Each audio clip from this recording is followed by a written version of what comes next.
नमस्कार,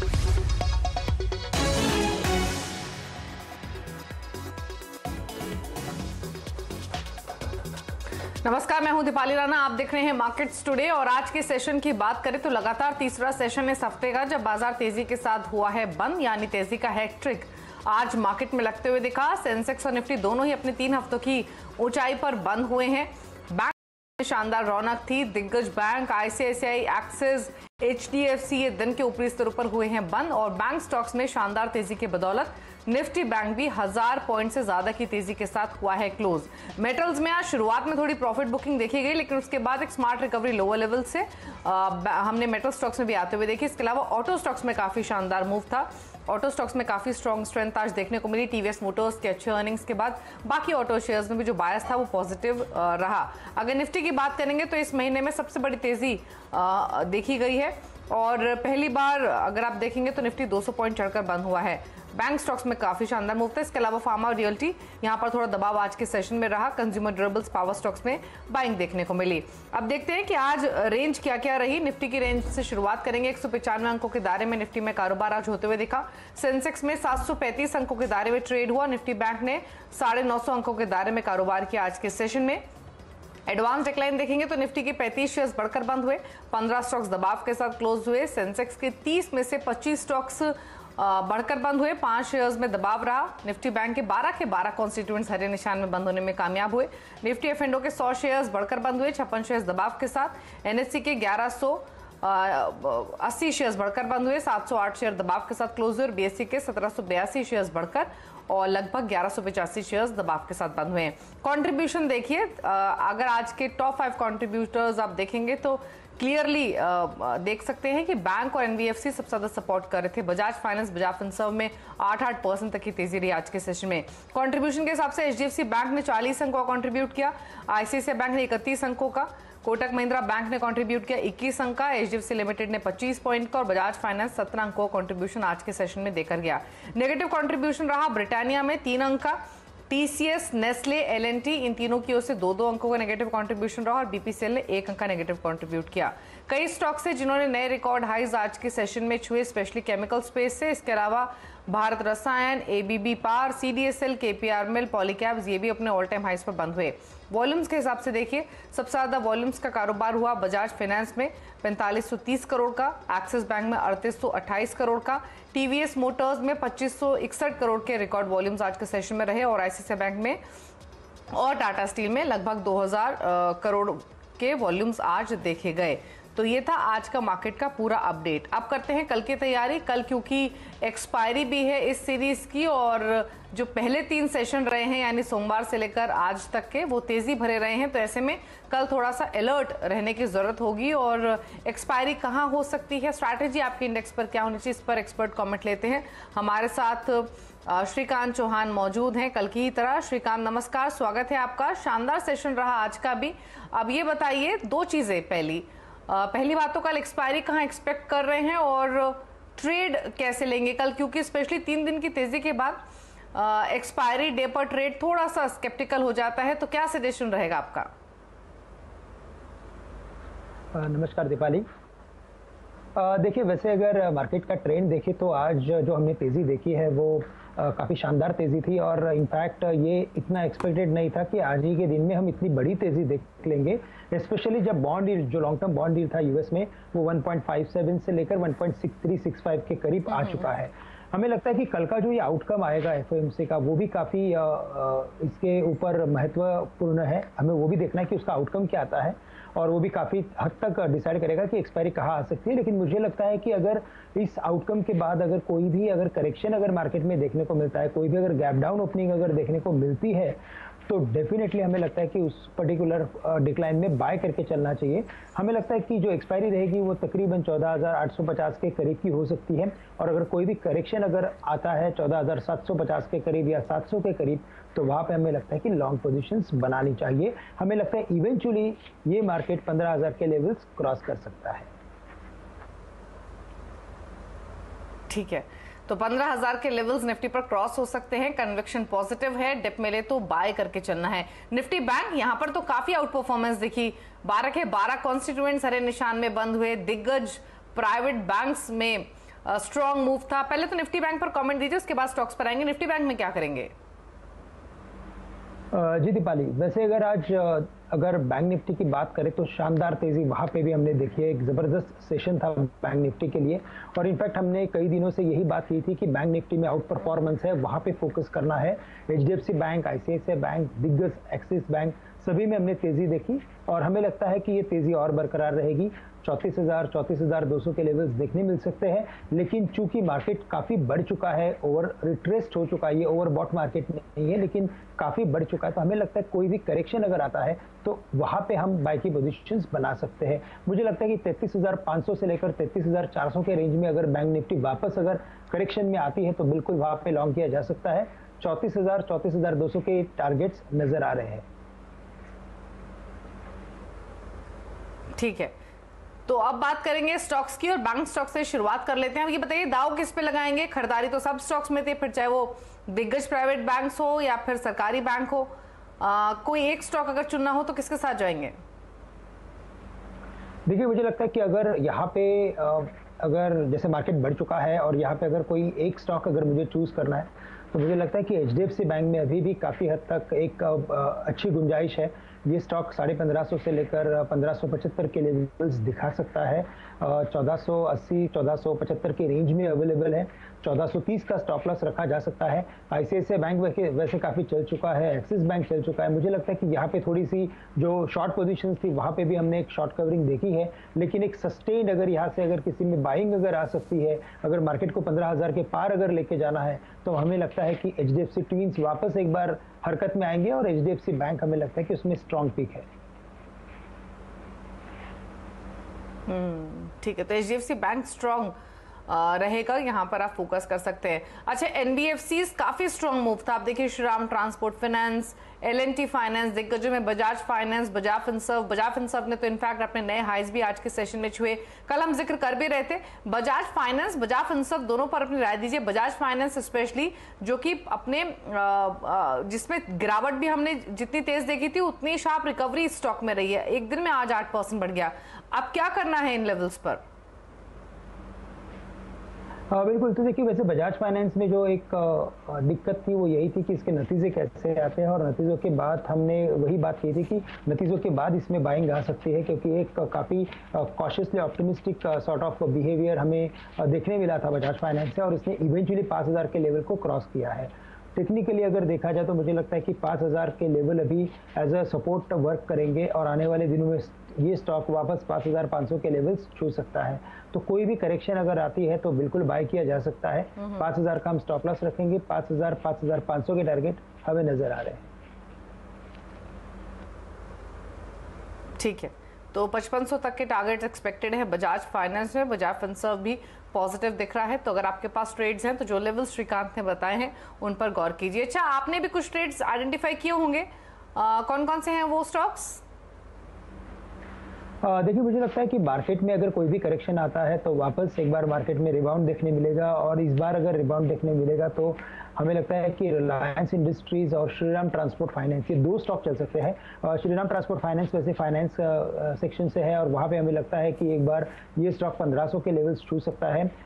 3 या 4 दिन की अगर आप प्राइस रेंज की बात करें तो काफ़ी अच्छा इसने एक बेस बिल्डिंग फॉर्मेशन बनाया है। 1350 का स्टॉप लॉस रखे, 1500 के टारगेट्स हमें नजर आ रहे हैं, और साथ ही साथ लगता है कि रिलायंस इंडस्ट्रीज अभी यहाँ पे तेजी बन सकती है। दीपाली, अगर आज के दिन में अगर आप देखें तो मार्केट में बजाज ट्विंस और एचडीएफसी ट्विंस ने काफ़ी हद तक काफ़ी बड़ा सपोर्ट दिया था मार्केट के लिए। अब लगता है कि आने वाले दिनों में वापस एक बार रिलायंस इंडस्ट्रीज से हम ये अपेक्षा कर सकते हैं, और ये स्टॉक शायद एक बार ऊपर के लेवल्स यानी 2050 या 2080 के लेवल्स छू सकता है। ठीक है, तो नजर रखकर चलिए इन स्टॉक्स पे। श्रीराम ट्रांसपोर्ट फाइनेंस और रिलायंस, ये दो पसंद है श्रीकांत को। श्रीराम ट्रांसपोर्ट फाइनेंस में तो बिल्डअप भी काफी स्ट्रांग था, वॉल्यूम्स भी काफी अच्छे थे और स्टॉक दिन के ऊपरी स्तर पर बंद हुआ। आज पूरी एनबीएफसी स्पेस में इनफैक्ट काफी रौनक हमने देखी थी।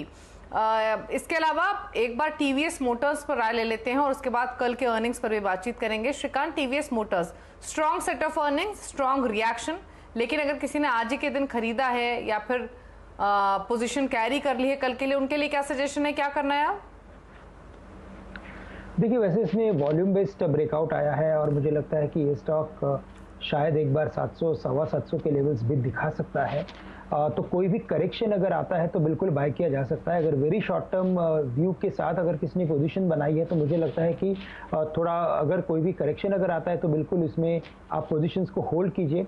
हमें लगता है कि ये स्टॉक वापस एक बार 700 के लेवल्स छू सकता है। और इसी के साथ साथ मुझे लगता है कि अगर बाकी जितने भी ऑटो कंपनीज है, जैसे कि बजाज ऑटो है, हीरो मोटर्स है, वहाँ पे भी हमें आने वाले दिनों में तेजी देखने मिल सकती है। इनफैक्ट बजाज ऑटो पर आपसे कमेंट लेंगे भी, क्योंकि बजाज ऑटो के नंबर्स आने हैं। पहले क्विकली अपने व्यूअर्स को बता देते हैं नंबर्स कैसे एक्सपेक्टेड हैं। ऑलरेडी टीवीएस मोटर्स के अच्छे अर्निंग्स के बाद एक्सपेक्टेशंस पॉजिटिव ही हैं बजाज ऑटो से, और अनुमान तो ये है कि इनकी आय में 20% का इजाफा हो सकता है, एबिटा 17% ग्रो हो सकता है, पैट हालांकि फ्लैट रहेगा, लेकिन ऑपरेटिंग प्रॉफिट मार्जिन ये थोड़ा सा श्रिंक हो सकते हैं सालाना आधार पर, 18.4% से घटकर 17.8% के आसपास रह सकते हैं। इंपॉर्टेंट ये है कि इस क्वार्टर में यानी क्वार्टर 4 में काफ़ी अच्छी रिकवरी देखी गई थी एक्सपोर्ट्स में भी और साथ ही डोमेस्टिक टू व्हीलर सेगमेंट में, जिसके कारण इनके जो ओवरऑल वॉल्यूम्स भी रहे थे, वॉल्यूम ग्रोथ रही थी क्वार्टर 4 में, वो 18% पॉजिटिव साइड पर रही थी। लगभग 12 लाख यूनिट्स इन्होंने इस क्वार्टर में बेची हैं। और टू व्हीलर की अगर स्पेशली बात करेंगे तो 21% के आसपास की ग्रोथ रही है। एक्सपोर्ट वॉल्यूम्स भी 24% ग्रो हुए हैं। तो इस कारण की वजह से रेवेन्यू आप अच्छे ग्रो होते हुए देख रहे हैं। कमोडिटी कॉस्ट काफ़ी बड़ी है, इसीलिए इनके जो ग्रॉस मार्जिन्स हैं वो डिक्लाइन हो सकते हैं, जैसे कि हमने अभी मेंशन भी किया। और कमोडिटी कॉस्ट अगर आप देखेंगे ओवरऑल इस क्वार्टर में तो लगभग 23% बढ़ी है। अब नंबर्स तो ठीक एक्सपेक्टेड हैं बजाज ऑटो से श्रीकांत, और टीवीएस के बाद तेजी हमने ऑलरेडी आज बनते हुए देखी है। अब कल के हिसाब से प्रिसाइसली लेवल्स बताइए, अर्निंग्स पर अगर ऊपर नीचे की तरफ रिएक्शन आया तो कौन से लेवल्स इंपॉर्टेंट होंगे? देखिए, अगर प्रिसाइजली देखा जाए तो मुझे लगता है कि 3950 से लेकर 3970 के रेंज में इसने काफ़ी बड़ा वक्त निकाला था। इनफैक्ट आज के दिन में भी अगर आप देखें तो हाईएस्ट हाई 3950 के करीब था। लेकिन अगर आप पिछले कई क्वार्टर्स के अगर रिजल्ट्स देखते हो तो इनके जो रिजल्ट्स हैं, इनके जो नतीजे हैं वो ऑलवेज एक्सपेक्टेशंस को बीट करते हुए आए हैं। और इसी वजह से मुझे लगता है कि इस बार भी ये स्टॉक 3950 के लेवल्स को क्रॉस करके एक बार 4000 के लेवल्स दिखा सकता है। तो वेरी शॉर्ट टर्म में 4000 के टारगेट्स अचीव करते हुए नजर आएगा। और अगर लोअर लेवल्स पे अगर कोई सपोर्ट्स बनते हैं तो 3830 से लेकर 3820 के लेवल्स रहेंगे। तो 3770 के स्टॉप लॉस के साथ कोई भी करेक्शन आए तो इसे बाय करके चले 4000 के टारगेट्स के लिए। ठीक है, तो 4000 के टारगेट के लिए डिप्स मिले तो खरीदारी ही आपको करके चल रही है, यही आपके लिए सजेशन है। इसके अलावा बात करेंगे अंबुजा सीमेंट की, और नंबर्स अंबुजा सीमेंट के भी आएंगे, नंबर्स अच्छे एक्सपेक्टेड हैं। पहले बात करेंगे इनके वॉल्यूम्स की। 25% की ग्रोथ एक्सपेक्टेड है इनके वॉल्यूम्स में, क्योंकि जो इनके की मार्केट्स है स्पेशली नॉर्थ और वेस्टर्न, वहां पर डिमांड काफी स्ट्रांग रही है। सदर्न मार्केट में डिमांड थोड़ी हल्की थी, लेकिन वहां पर अंबुजा सीमेंट का एक्सपोजर भी ज्यादा नहीं है। ओवरऑल इनके रेवेन्यू फ्रॉम ऑपरेशंस 25% ग्रो हो सकते हैं, पैट 27% बढ़ सकता है, और मार्जिन्स में भी ग्रोथ एक्सपेक्टेड है, और मार्जिन्स भी इनके स्ट्रांग रह सकते हैं लगभग 22% के आसपास के। अंबुजा सीमेंट एसीसी के नंबर्स भी अच्छे आए थे, अंबुजा से भी अच्छी एक्सपेक्टेशंस हैं।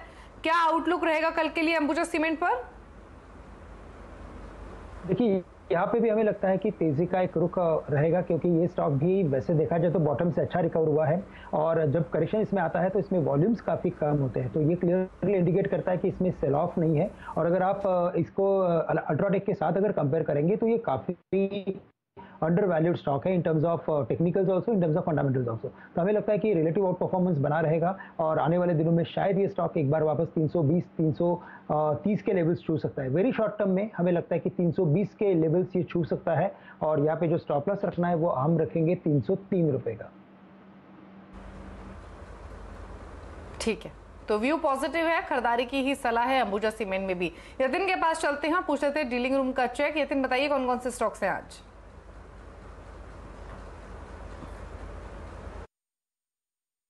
देखिए, कल एफएनओ एक्सपायरी जो होने वाली है मंथली, उसके पहले पहले डीलिंग रूम्स काफी सिलेक्टिव हो गए हैं। बात अगर करें मिडिल शेयरों की तो वहां वेदांता उनको सबसे बेस्ट लगता है। 255 से लेकर 260 तक के लेवल्स डीलिंग रूम्स को लगते हैं कि वेदांता में 1-2 दिन में देखने को मिलने चाहिए। फ्रेश लॉन्ग्स यहाँ देखे गए हैं, और मिडिल शेयरों में ऐसे भी काफी अच्छी बाइंग का माहौल है। इसके अलावा श्रीराम ट्रांसपोर्ट फाइनेंस आज के इंट्राडे मूव में सबसे हाईएस्ट लेवल पे क्लोज आता हुआ दिखाई दिया। इनफैक्ट अगर आप मई सीरीज की बात करें तो डीलिंग को लगता है कि श्रीराम ट्रांसपोर्ट में 1450 से लेकर 1480 तक के लेवल्स हमको देखने को मिल सकते हैं। डोमेस्टिक म्यूचुअल फंड्स आज बैंकिंग और एनबीएफसी शेयर्स में खरीदारी कर रहे थे, जहां श्रीराम ट्रांसपोर्ट फाइनेंस में भी अच्छे खासे फ्लो देखे गए। तो ये तो दो रहे लार्ज कैप। अगर आप मिड कैप और स्मॉल कैप्स की बात करें तो जुबिलेंट इंग्रीवा में डीलिंग रूम्स को लगता है कि 10 से 20% का शॉर्ट टर्म अपसाइड यहां देखने को मिल सकता है।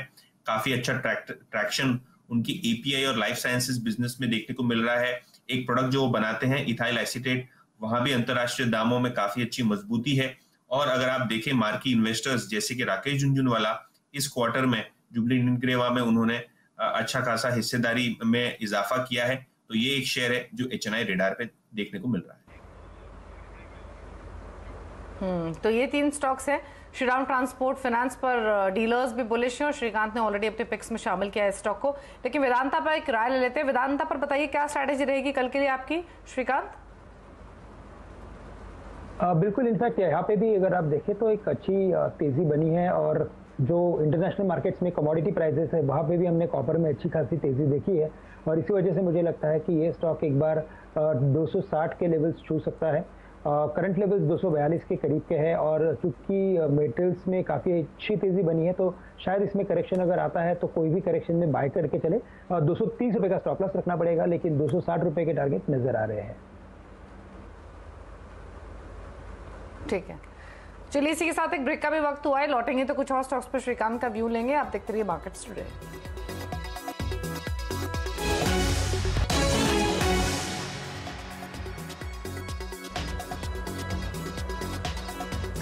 आप देख रहे हैं मार्केट्स टुडे। श्रीकांत चौहान हमारे साथ बने हुए हैं और अब कुछ और स्टॉक्स पर क्विकली उनका व्यू ले लेते हैं। एक बार यूनाइटेड ब्रीवरीज पर अपनी राय दीजिए। नंबर्स अच्छे, नंबर्स के बाद अच्छा रिएक्शन, स्टॉक धीरे धीरे चला और दिन के ऊपरी स्तरों पर अच्छे वॉल्यूम्स के साथ बंद हुआ। अब क्या टारगेट्स हैं आपके स्टॉक पर आगे? देखिए, हमें लगता है कि यहाँ पे ये जो स्टॉक है इसमें एक करेक्टिव पैटर्न चल रहा था और उस करेक्टिव पैटर्न के एंड के बाद इसमें पॉजिटिव न्यूज़ फ्लो हुआ है, फंडामेंटल ऑल्सो। तो हमें लगता है कि ये स्टॉक वापस एक बार 1250-1260 के लेवल्स दिखा सकता है। चूँकि काफ़ी चल चुका है तो हमें लगता है कि कोई करेक्शन अगर आता है इसमें तो 1150-1160 के करीब इसे बाय किया जा सकता है और यहाँ पे जो स्टॉप लॉस रखेंगे वो हम रखेंगे 1100 के करीब के। लेकिन ये काफ़ी कॉन्फिडेंट एक ऐसा इन्वेस्टमेंट बाय लग रहा है फॉर नेक्स्ट फ्यू डेज के लिए। ठीक है, अच्छा इसके अलावा एक बार हिंदुस्तान यूनिलीवर पर भी अपनी राय दीजिए। HUL, इसके भी रिजल्ट्स आने हैं। वॉल्यूम ग्रोथ का आंकड़ा हालांकि क्या रहेगा वो इंपॉर्टेंट रहेगा, लेकिन अब तक जो FMCG स्पेस के अर्निंग्स आए हैं वो बहुत ज़्यादा एनकरेजिंग रहे नहीं है। HUL से हालांकि अच्छी एक्सपेक्टेशंस हैं। क्या आउटलुक रहेगा कल के लिए और लेवल्स बताइए? मुझे लगता है कि ये स्टॉक रिजल्ट के पहले वैसे एक रेंज बाउंड रहेगा, क्योंकि जैसे आपने बताया वैसे कि FMCG में काफ़ी उतने बड़े एक्सपेक्टेशंस नहीं है और इसी वजह से हमें लगता है कि आज के दिन में भी जब ये स्टॉक ऊपर आया था तो एक अच्छी प्रॉफिट टेकिंग हमने देखी थी। तो 2450 से लेकर 2460 के करीब इसमें अच्छा खासा एक रेजिस्टेंस बना हुआ है, तो वहाँ का ही एक रेजिस्टेंस रहेगा और लोअर लेवल्स पे 2320-2325 के लेवल्स काफ़ी इंपॉर्टेंट लेवल्स है। बिल्कुल मैं ये बात ऐड करना चाहूँगा कि अगर रिजल्ट के बाद अगर कोई भी करेक्शन अगर आता है तो बिल्कुल इसे बाय किया जा सकता है, बिकॉज लॉन्ग टर्म चार्ट जो इसका है वो काफ़ी प्रॉमिसिंग है। हालांकि एक्सपेक्टेशंस इस पूरी पॉकेट में HUL से काफ़ी बेहतर हैं। डबल डिजिट ग्रोथ रेवेन्यू और मुनाफे में एक्सपेक्ट की जा रही है, स्पेशली रूरल और स्मॉलर सिटीज़ में जो डिमांड रही है वो बहुत स्ट्रॉन्ग रही है, जिसके कारण अच्छे नंबर्स एक्सपेक्टेड हैं। बाकी तो जो नंबर्स आएंगे डिटेल में तब पता लगेगा। हालांकि लो बेस इफेक्ट की वजह से मार्जिन भी एक्सपैंड हो सकते हैं, ये एक्सपेक्टेशंस है। तो HUL पर नजर रहेगी कल के सेशन में। इसके अलावा SBI कार्ड्स लगातार दूसरा दिन स्ट्रॉन्ग मोमेंटम रहा है स्टॉक में भी, 1000 के लेवल को इसने टच भी किया। क्या लग रहा है, कोशिश करेगा अपने वापस हाईस को टच करने की जो कि 1100 प्लस के हैं? नहीं, बिल्कुल, हमने कल भी यही बात की थी कि इसमें रिजल्ट के अलावा अगर आप देखें तो इसके जो बिजनेस है वो काफ़ी स्ट्रांग है, स्ट्रांग फ्रेंचाइजी है और जैसे इसके पैटर्न बने हैं टेक्निकली, एक बात क्लियर है कि पिछले कई हफ्तों से इसने 900 के लेवल्स को काफ़ी अच्छी तरीके से होल्ड किया है और मैनेज किया और इसी वजह से हमें लगता है कि जिसको प्रीवियस हाइज थे 1130-1140 के, बिल्कुल इसे छू सकता है। तो कोई भी करेक्शन अगर आता है तो बाय करे, करंट लेवल से भी बाय करे, लेकिन अगर कोई करेक्शन आता है तो इसमें और ऐड करने की सलाह रहेगी। ठीक है, तो डिप मिले तो ऐड कीजिए, अगर एग्जिस्टिंग पोजीशंस हैं तो होल्ड कीजिए, ये सजेशन है। लेवल्स आपको श्रीकांत ने बताए हैं। शुक्रिया श्रीकांत और यतिन, आप दोनों का शो में आने के लिए और श्रीकांत सभी स्टॉक्स पर राय देने के लिए आपका शुक्रिया। इसी के साथ मार्केट्स टुडे को भी यहीं समेटेंगे और खबरों का सिलसिला CNBC आवाज़ पर लगातार जारी है और CNBC आवाज़ से जुड़े रहने के लिए कनेक्टेड रहिए सोशल मीडिया के थ्रू भी, फेसबुक, यूट्यूब और ट्विटर। नमस्कार।